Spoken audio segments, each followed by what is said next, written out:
Olá, tudo bem? Estamos começando hoje aqui um projeto antigo, né, que veio lá de 2019, se não me engano, que é um projeto que eu, né, junto com outros professores aqui da Idealiza, pensamos em trazer os professores, né?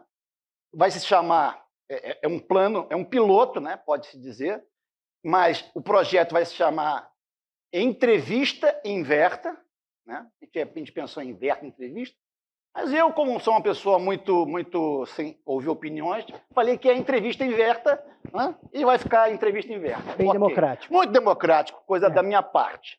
Todo mundo que me conhece sabe que eu sou democrático. Então, o projeto é esse, entrevista inverta, toda semana, na medida do possível, né? Que os professores possam ter agenda, nós vamos trazer professores para que a gente saiba não só do que vocês já sabem da vida dos professores, que eles são ótimos professores, que eles são pessoas que têm uma carreira impressionante, né? Tem doutorado, pós-doutorado, livros. Só o meu entrevistado que está aqui, que é o Tiago Neves, né? Ele já está fazendo um pós-doutorado na UERJ, que não é para qualquer um, né? E dá aula na Emerge. Aliás, dá aula na Emerge, não precisa falar mais nada, né? Vai dar aula aonde? Não tem. É Emerge. Quem dá aula na Emerge, dá aula na Emerge. Ponto. Então, estou trazendo hoje, em especial, o Tiago aqui. Não vou chamar de doutor, não. Vou chegar a esse ridículo de chamar ele de doutor aqui, porque, apesar de ele ser... Apesar de ele é doutor de verdade, eu não sou, né? Temos que até lembrar isso, né? Que no Brasil tem a mania, né? Doutor isso, doutor aquilo, mas qual é o doutorado que o senhor fez, né? Não fez, eu não fiz, por exemplo. O máximo que quiserem me chamar é mestre. E assim mesmo não gosto muito, não. Mas voltando ao assunto do Tiago, trouxe o Tiago aqui, porque primeiro ele é meu amigo de longa data, a gente se conhece desde 2013, né, Tiago? 12 ou 13, alguma coisa assim, né? Quando a gente estava começando. Quando eu estava começando as aulas online, né? Tinham pouquíssimas, pode-se dizer. Sim. E posso até citar o nome da maior da época, era o Renato Saraiva. Sim. Mas por que não citar? Não tem por que não. Né? Na época ele se despontava como o grande curso de direito, né? Online, não só em direito, na verdade, ele da área online, do EAD, eram eles lá em Recife. E nessa época tive o prazer de conhecer o Tiago, que também na época era sócio do nosso falecido, e todos sentem muita saudade, do professor Capanema, né? Um grande conhecedor de direito, foi meu professor dele, sócio dele. Então é isso. Vou começar efetivamente. Antes de mais nada, desculpem, né, aos telespectadores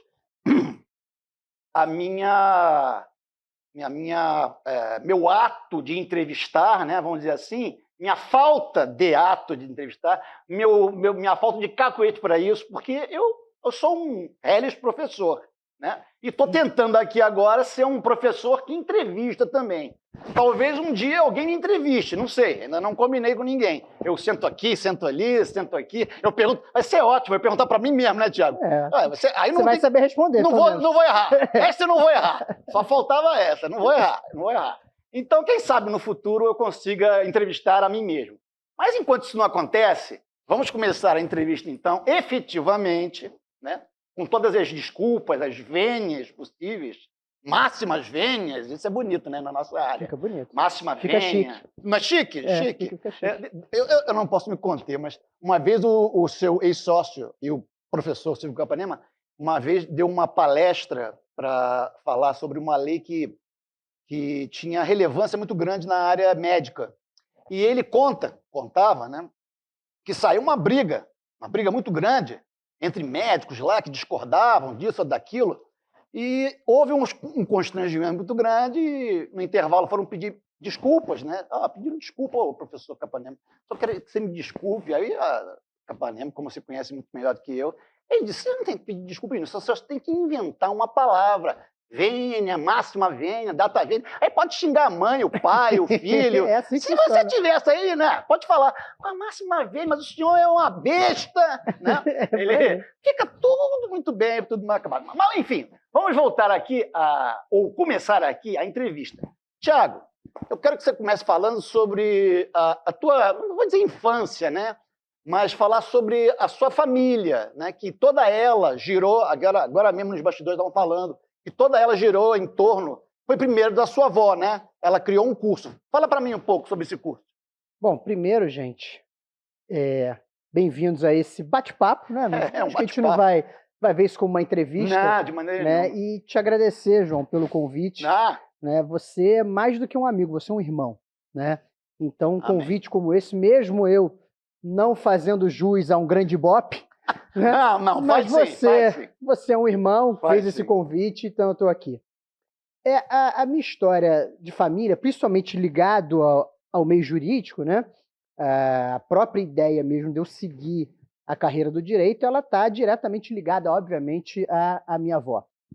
Né? Além da minha avó também, teve uma pessoa importante. Diz o nome dela, para a gente lembrar. A professora Lourdes Monteiro. Professora Lourdes Monteiro. Ela era funcionária do TJ. Era funcionária do TJ, muito conhecida na década de 70, 80, 90. Era uma professora muito conhecida. Mas, além dela, tive também o pai do ex-marido da minha mãe, que era juiz, depois virou desembargador. Também, para mim, era um exemplo, porque exercia a magistratura e eu era criança, então me lembro disso. Mas, de fato, o grande exemplo foi minha avó, né?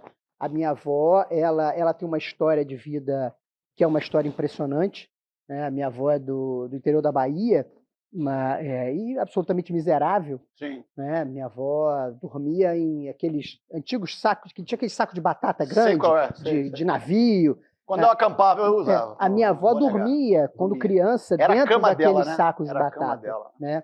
E minha avó, ela não teve formação formal. A minha avó é da época da Constituição anterior, né? E que você podia fazer a prova do MEC.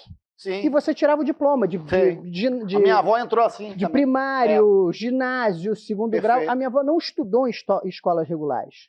A minha avó estudou sozinha, ela é autodidata. Porque não tinha condição. Morava no interior, não tinha escola, tinha que trabalhar em casa dos outros e às vezes não tinha o que comer. Então a minha avó não estudou formalmente. Então a minha avó estudou sozinha, né? E tirou todos os diplomas e começou, antes mesmo de se formar em Direito, que minha avó depois prestou vestibular para a antiga Nacional, hoje a FRJ, né? Ali do lado da... No largo ali do... Largo de Santana, né? Santana. A minha avó passou no vestibular, foi fazer Direito, mas antes mesmo disso, a minha avó, porque começou a trabalhar, veio para o Rio, começou a trabalhar e tal, ela, com o diploma, fez concurso, começou a trabalhar nos órgãos judiciários e ela, sempre muito articulada, um juiz com quem ela trabalhava falou: por que a senhora não começa a dar aula? Ela, mas assim, eu tenho segundo grau, eu tenho primário. Na época ela passou, era primeiro grau que ela tinha só, ela passou no concurso primário. Sim. Ela falou: eu não tenho formação nenhuma, como é que eu vou dar? Não, mas a senhora é muito articulada, a senhora conhece. E ela começou sem formação, sem o segundo grau. Ela começou a estudar sozinha e resolveu abrir um concurso lá para o antigo juizado de menores. Ela estudou a matéria todas, absolutamente todas, até português, tinha matemática, tinha sozinha. E tinha aquela coisa que eu adorava, né? Que era o regimento interno. Aquilo era uma delícia. O Código de Organização Judiciária. Meu Deus, não fala não, eu estou até arrepiado aqui. Vou sair correndo para ler de novo, de tão louco que era. Ela estudou aquilo sozinha e montou uma turma que deu lá umas 10 pessoas. As 10 pessoas foram aprovadas no concurso. Eu lembro disso. E aí aquilo começou, um fala para outro, Cresceu. Ela começou a formar turma, aí foi fazer a faculdade de Direito depois. Enfim, a minha avó na década de 80, 90 era realmente a professora mais conhecida. A minha mãe estudou com ela, eu estudei com ela. O desembargador Capanema, né, o professor Capanema, quando era desembargador, funcionários do gabinete dele estudaram com a minha avó e passado no concurso com a minha avó. Ao ponto da minha avó, no final da década de 80, o tribunal abria concurso, 70% dos aprovados era absurdo. Tinham feito curso com ela. Era absurdo. E ela dava todas as disciplinas sozinha. Eu lembro. Eu lembro. Então, assim, era um grande exemplo para mim. Né? Você mesmo Só lembrou nos bastidores aqui em off, né, que você estudou com ela. Não entrega a minha idade, mas... naqueles cursos que ela fazia lá... Mas eu tinha uns 13 anos. 13 anos. Né? 13 anos, lembro bem. Na ACM, né? Isso, na ACM. Associação Cristã de Moços. Isso aí. Que tinha um auditório para 500 pessoas, que ficava a gente sentado para assistir. Ela sentado no chão, porque escrevia mais, as pessoas pediam, pelo amor de Deus, para se inscrever no curso dela. Lotado. Né? E eu tive uma experiência com 18 anos, que ela insistia, porque ela aprovou todas as pessoas da família. Todas. Minha tia, minha mãe, as primas da minha mãe, os primos, todos passaram no concurso do tribunal, né, estudando com ela. E ela insistindo com os netos, não, vocês têm que ter um certo e tal. Eu fiz por 3 meses o curso dela quando tinha 18 anos de idade. Eu passei no concurso para servidor do tribunal, eu não fui tomar posse. Ela tinha uma didática, era impressionante a didática dela. Tinha. Eu não fui tomar posse porque eu estava já eu estava na faculdade e achei que aquilo poderia me atrapalhar. Mas eu fui aprovado no concurso, estudando com ela por 3 meses. E não porque tinha feito um grande estudo, assistindo simplesmente as aulas dela. Imagina ela hoje nessa era do online. Seria absurdo. Seria absurdo. Um absurdo. Então isso para mim foi uma grande inspiração para eu dar aula. Né? E como eu disse, ela aprovou todo mundo. Minha mãe hoje é servidora aposentada, né? Mais de 30 anos de tribunal, estudando com ela, né? E tantos outros. Né? Então ela, para mim, foi e ainda é. Minha avó está com 90 anos. Já né? tá com 90 anos. 90 anos. Ela mora no Recreio ainda? Mora no Recreio. Tá. Eu fui uma vida do aniversário, ela tava lá. E é um grande exemplo, realmente, para mim, foi um grande norte, um grande alvo para eu seguir. É ali que você, então, começou a ver o direito, né? Como aquilo que você almejava, né? Então não houve o que acontece com muita gente, né? Eu, por exemplo, meu avô era médico, né? Eu queria fazer medicina. Aliás, para todos os amigos meus, um ou outro que são médicos, eu acho a profissão mais bonita que existe. Digo mesmo. Sim, de todo coração, não estou sendo... Humanamente não é? É uma coisa linda, cara, você poder ser médico, salvar uma vida, até dar uma orientação, faça assim, tome tal remédio, não tome tal remédio. Eu queria fazer medicina, mas aí minha mãe, que também queria fazer medicina, fez direito, com a sua avó. Aí ela entrou para técnica, aí depois ela foi a chefe de cartório, que hoje tem uma nomenclatura diferente. Né? Escrivão, na época era escrivão. Hoje... Escrivão hoje é RE, né? Responsável pelo expediente. Responsável pelo expediente. Então, e aí acabou que essa ida dela acabou também que me levou a estudar com a sua avó e a entrar para a carreira jurídica também. Agora, vindo mais para perto, isso foi a tua inspiração, né? Foi, história maravilhosa. Hoje, você tem quantos livros? Eu perdi a conta. Olha, eu acho que eu já perdi também. Aí também, Pedro. Aí não. São alguns. Autorais, já estou quase em 10, mas tem livros escritos em coautoria que já passam de 10, já passam de 20 publicações. Passam de 20, né? Passam de 20. Eu me lembro. O primeiro que você escreveu foi Autoral com Capanema, é isso? Não, o primeiro que eu escrevi foi a minha monografia de conclusão da Escola da Magistratura. Olha que idiotice, né? Desculpe aí, tá? A burrice do entrevistador. Foi um livro que eu publiquei em 2011, né, que foi a minha monografia de conclusão da Escola da Magistratura, que era sobre os direitos do nascituro. Né? Que é um livro que muita gente pede para eu reeditar, mas é o que eu falo, eu teria que reescrevê-lo. Você que é autor de livro sabe, a gente escreveu o livro há 20 anos atrás. Você mudaria tudo. Tudo, é outro livro. O que eu escrevi antes, primeiro inexperiente, 20 e poucos anos de idade, aí as ideias mudam, a forma de escrever muda.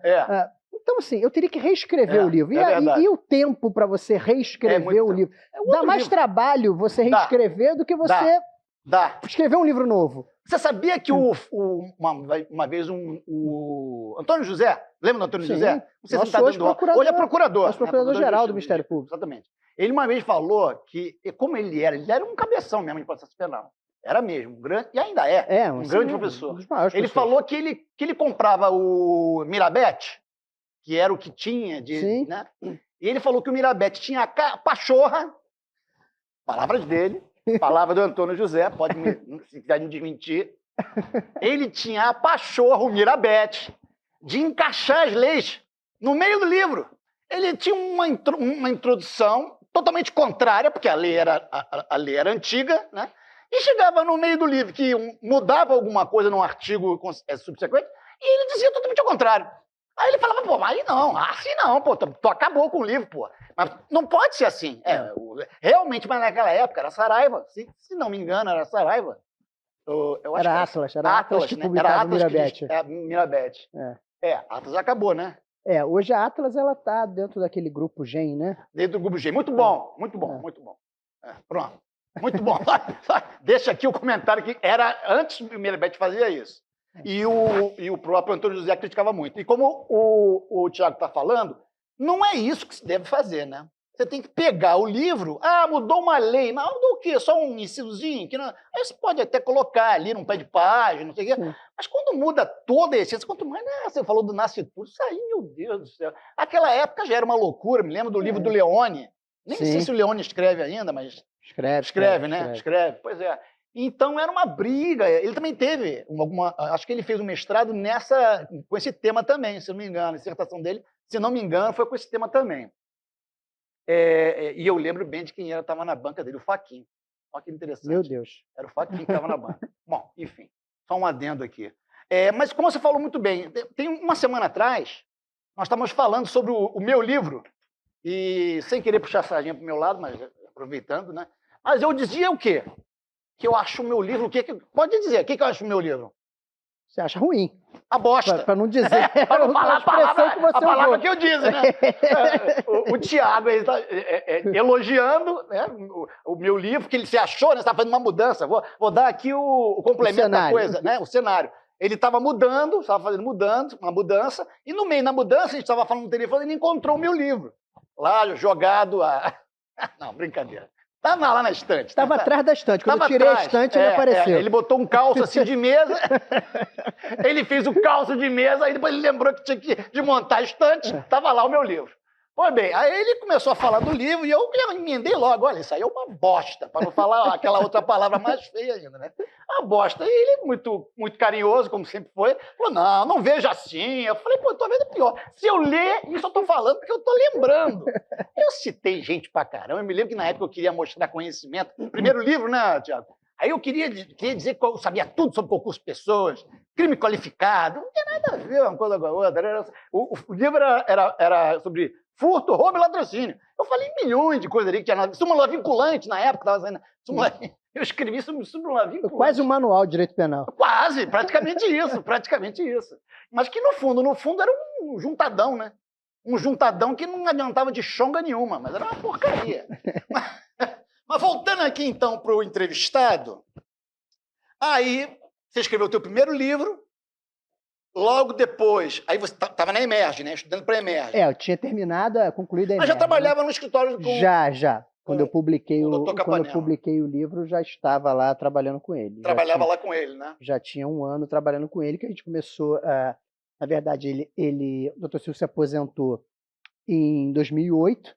Né, não lembro. Ao completar os 70 anos. Na expulsória, né? Na famosa expulsória. E tinha aquele período de quarentena, né? Você não pode advogar. Sim. Então, ele abriu o escritório já no final de 2009, em que ele, na verdade, só dava basicamente pareceres, né? Porque ele não podia atuar nos processos, mas ele já montou o escritório e tal. E eu, no início, ainda tinha a ideia do concurso, né? Então, embora ele tivesse me convidado, eu não entrei desde logo no escritório, mas... a gente já se conhecia na época, em 2012. E aí, quando foi, então, no ano seguinte, em 2010, eu efetivamente entrei no escritório, né? Porque eu fazia algumas coisas assim para ele, que ele pedia. Ele, Tiago, tem um caso aqui particular e tal, quer ajudar a gente aqui no escritório? Aí eu fazia uma coisa ou outra, porque não atrapalhava nos estudos, né? Claro. Mas aí chegou um momento que você começa, né, a querer ter o seu próprio salário, né, crescer, constituir uma família. Claro. Então eu falei assim, olha, esse negócio... Você já estava começando o primeiro casamento. E aí eu falei, esse negócio de concurso não dá pra mim, não. Esse negócio de ficar parado, sentado, nada contra, acho que é um sonho que eu tinha, óbvio, e muitos têm, mas eu tinha essa necessidade de desenvolver, de sair daquele estágio. Porque o concurso público é algo muito certo, né? Com certeza. O concurso tem muita gente, é o que eu costumo falar, eu vi muita gente boa, mas muito boa mesmo, que não passou em concurso. Também. E vi muita gente ruim que passou em concurso. Eu também. Porque concurso... Não vou dar nome aos bois. Mas é porque o concurso é algo realmente que não é uma ciência exata. Não. Pode acontecer de naquele dia você estar num bom dia ali, cair exatamente aquilo que você estudou, que você sabe.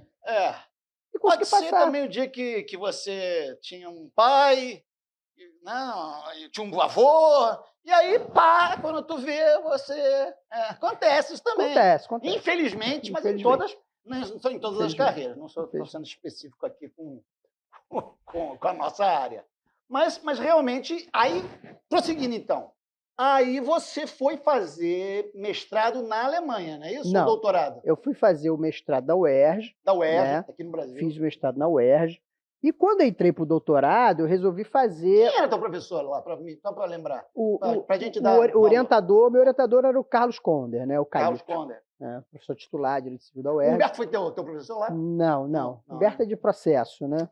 Acabei não... Eu, na verdade, embora eu tenha puxado algumas disciplinas, até Direito Público, que eu fiz disciplina com a juíza Jane Reis, fiz com o Daniel Sarmento. Fiz com o Barroso. Né, que hoje é o meu orientador do pós-doutorado. Né? Quem? O Barroso. Barroso e o outro? Não, o meu orientador era o Carlos Conder. Né? Eu digo, no pós-doutorado agora é o Barroso. Né? O pós-doutorado é o Barroso, tá. E aí, aí fiz o mestrado. Fiquei um ano, depois que eu concluí o mestrado, um ano parado entre o mestrado e o doutorado. Eu não emendei, né, o mestrado com o doutorado, e no ano seguinte eu entrei para o doutorado e resolvi passar um tempo na Alemanha para aprofundar a pesquisa. Né? O doutorado foi na UERJ, mas eu fiz parte da pesquisa na Alemanha, né? Me aprofundei lá. Entendi. E agora você já foi aceito, né? Já. Para fazer o pós-doutorado. Agora foi o pós-doutorado, começando agora. Aí... Você está falando o que agora? eu já não consigo entender mais. Você está falando o quê, pô? Você está falando sobre tudo que tem no Código Civil, pô. Na verdade... o tema? Já, claro. Já. Porque tem que apresentar um projeto, né? Eu tô falando, eu até finjo que não sei, tá? Eu boto isso para ele perguntar. Eu não sei. Eu sei. Tudo isso aí eu sei, tá? Mas eu estou perguntando para ele para ver se ele sabe também, porque o pessoal da banca fica de olho. Mas na verdade, eu misturei, né? Porque eu fiz o mestrado e doutorado em Direito Civil e o pós-doutorado eu vou fazer em Direito Público. Entendi. Só que eu misturei um tema Direito Civil, a boa-fé, na Constituição. Então, eu vou aprofundar a boa-fé dentro da Constituição. Não acredito. E aí, então, vou misturar um pouco, falar um pouco de princípios constitucionais e tudo. Só você, né? Começou escrevendo sobre nascituro, que era um tema quase não se falava. Banal. Banal, besta. Banal. Besta. Trivial, né? O Capanema foi meu orientador quando eu fiz essa monografia da Emerge, ele falou, corajoso, você quer... No mínimo, né? Corajoso. Ele falou, se fosse eu, não trataria desse tema. Não, com certeza não. E agora, boa-fé na Constituição. Na Constituição. Meu Deus do céu. Olha, tem que realmente parabenizar e por a coragem. Mais uma vez, estou querendo imitar aqui o Capanema, não, mas que coragem. Tem que inventar bastante. Tem que inventar. A gente já inventa, cara, tanta coisa no Código do Consumidor. É tanta boa fé. A advocacia é uma invenção, né? É uma boa. A gente ganha dinheiro com isso. É maravilhoso. É uma invenção de teses. Né? Não, o pior, eu não quero entrar por esse caminho, mas o pior é quando não tem tese nenhuma, você tira da cabeça. Exatamente, aí você tem que inventar. Tem coisas que só inventando. Não é? Eu já tive um aluno meu que perguntou uma vez, isso não é brincadeira, embora eu brinque muito, já deve ter percebido, mas uma vez eu tive um aluno meu que falando sobre furto na defensoria, ele queria saber qual era a competência se um marciano, não estou brincando, uma nave descesse ali na Cinelândia, eu não lembro se ele falou Cinelândia, Candelária, não me recordo agora o local, e furtasse, não sei o quê, e a competência da onde? Eu não acreditei naquela pergunta. Não, e o pior é que eu parei para pensar, né? Eu parei para pensar. Eu falei, meu Deus do céu. Isso é exemplo de manual de direito penal. Não é? É básico. São aqueles exemplos comuns de manual de direito penal. São básico. A ambulância, o cara tomou um tiro, entrou na ambulância, a ambulância cortou todo mundo, bateu no meio-fio, capotou, bateu no poste, o poste bateu no prédio, matou o outro com curto-circuito. E aí tu quer saber quem é o autor, o partícipe, o coautor e qual o nexo causal. Exatamente. Pergunta simplérrima, né? Aliás, mais uma vez, lembrando de pergunta simplérrima, eu me lembro do teu ex-sócio, meu professor Capanema, porque ele era o mestre. Ele falou que tinha um professor dele, Capanema, deve lembrar dessa história, em que ele, o professor dele, que era famosíssimo, foi fazer um questionamento, né, era de uma banca, não lembro de qual concurso, era NP, magistratura, não lembro. Eu sei que era uma pergunta que, em tese, era para ser uma pergunta fácil, só que esse professor do Capanema era uma sumidade, eu não me lembro o nome dele. Me perdoe, mas eu não lembro o nome dele. Ele falou ele perguntou, ele arguiu a candidata, mais ou menos assim, né? Era direito internacional. Falou que fulano era italiano, esposa era francesa, eles moravam na Noruega, tinham bens no Brasil e que no dia da viagem, no meio do oceano, caiu em terras, em mares internacionais e que não sei o que, e os filhos não sei de onde, da Arábia Saudita. E a pergunta, doutor... Qual era a lei aplicável? Qual a lei aplicável para a herança? A resposta E ela passou, tá? O Capanema, jura que ela falou. A resposta da doutora. Meu senhor, eu só tenho uma resposta para essa pessoa. Eu, na mesma hora, pegaria o cartão do escritório, aí falou o nome do cara da banca, né? E falaria, só essa pessoa tem a resposta para a pergunta. Ele ficou todo sem graça e falou, você só está certo, realmente. Todo mundo morreu de rir na sala e ela foi aprovada. Não tem outra. Mas não é a melhor resposta. É a melhor resposta. Eu não falaria melhor do que ela, porque não tem como responder. Não. Tem cada coisa que te pergunta, né? O direito é bom. Agora, eu vou tentando ficar sério. O direito é bom porque nós temos uma coisa desde que a gente estudava, né, Tiago?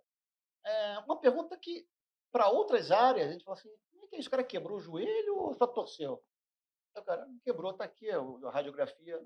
Para nós, o que pode ser aqui nesse caso? 4 correntes. Já começava com 4. Eu falei, meu Deus do céu. Mas já começa com 4 correntes. 4 correntes. Aí o cara falava uma corrente, 2 correntes, 3 correntes, 4 correntes. E agora tem a 5ª corrente, que é a que você quiser. Essa 5ª corrente agora, aqui no Brasil, e você falando, então, de boa-fé, vai ser maravilhoso. Eu quero ser o primeiro a ler esse livro. Isso me lembra uma experiência que eu tive, dessa época que eu ainda fazia concurso. Eu fiz algumas provas e teve uma prova de uma matéria, que eu não vou dizer nem qual concurso, para poupar. E era mas era uma disciplina que eu não costumava estudar, não era do meu dia a dia.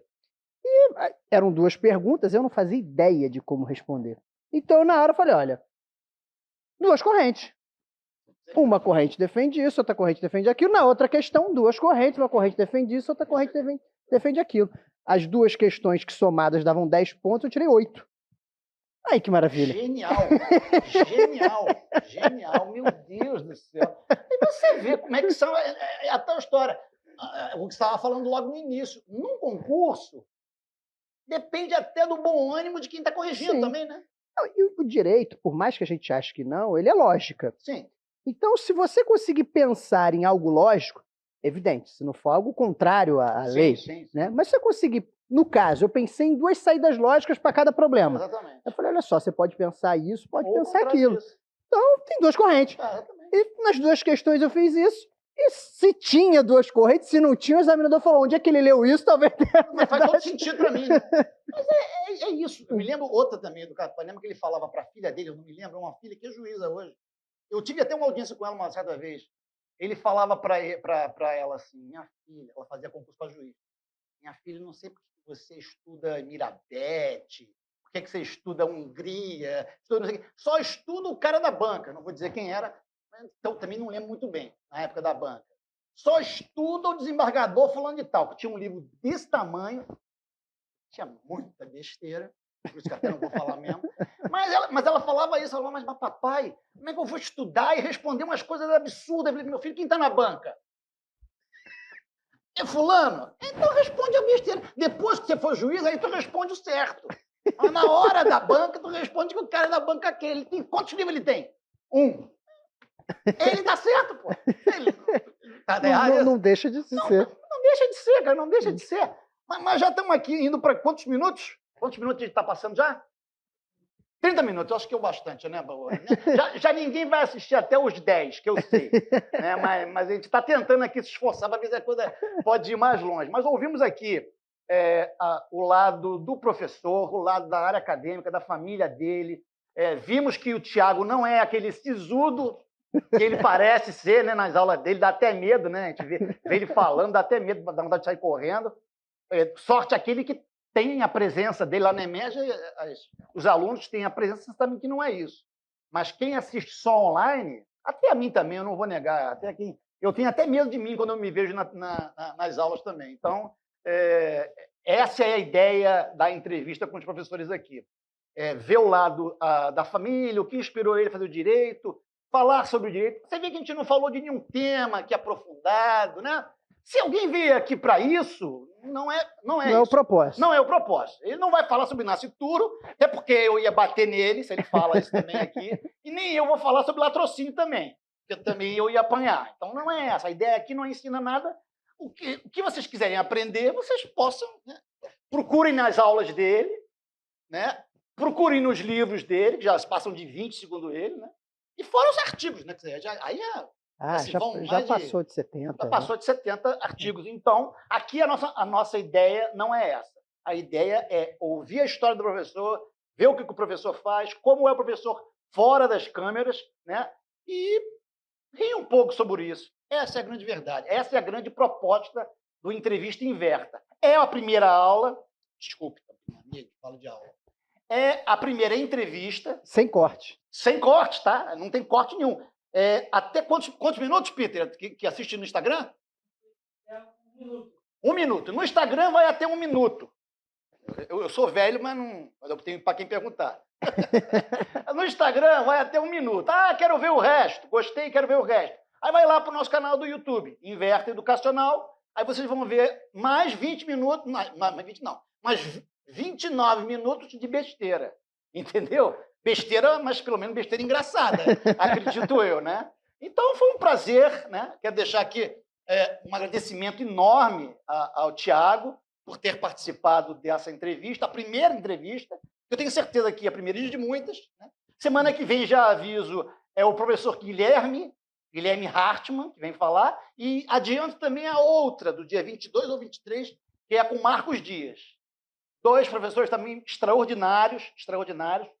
Não sei se vai ser tão engraçado, pelo menos eu acho, quanto com o Tiago, né? O Guilherme é um pouco mais sisudo mesmo, mas vamos ver. Vamos ver como é que a coisa é, tudo no improviso mesmo. Mas eu espero vocês, então, né? Na próxima entrevista, quarta-feira, vai ao ar quinta, né, Peter? Hoje é quarta, dia 8. Hoje é quarta, dia 8, né? A próxima vai ser dia 15, ou seja, vai ao ar no dia 9. Essa que está gravada dia 8 vai ao ar dia 9, e a outra vai ao ar 16. Ok? Obrigado pela atenção e fiquem com Deus. Tchau. Abraço.